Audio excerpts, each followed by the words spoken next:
Pensioner Society in Rohat sets up bird feeders and water stations in Ramdevra temple complex. The Rajasthan Pensioner Society Rohat unit organized an initiative to set up bird feeders and water stations in the Ramdevra temple complex. The event was presided over by CBEO Kishan Singh Rajpurohit. Pensioner Society President Ganpat Lal Dave stated that 15 bird feeders were installed and a permanent arrangement of a bird feed was made. The pensioner activist will take turns to manage the water and feed supply twice a day. During the program, a 2-minute silence was observed to pay tribute to the Hindu tourists who were martyred in the Pahalgam attack.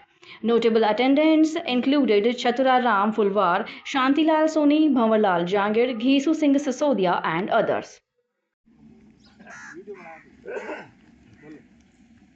देश के लिए बहुत ही एक दुखद घटना है कि जम्मू कश्मीर के पहलगाम में निरपराधी पर्यटक जो केवल घूमने गए थे उनको नियोजित रूप से चुन चुन करके पूछ करके कि हिंदू है, हिंदू मान करके उन्हें गोली से मार दिया गया।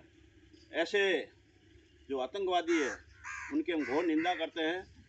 साथ ही हम सरकार से भी मांग करते हैं कि ऐसे आतंकवादियों को सज़ा नहीं मौत की सज़ा दी जाए, तभी यह उन परिवारों को शांति मिलेगी। आज इस अवसर पर जो भी वो शहीद हुए वो शहीदी है और उन्हें हम राजस्थान पेंशन समाज की ओर से सादर नमन करते हुए श्रद्धांजलि अर्पित करते हैं। मौन रूप से 2 मिनट में हम मौन रखेंगे उनकी आत्मा की शांति के लिए।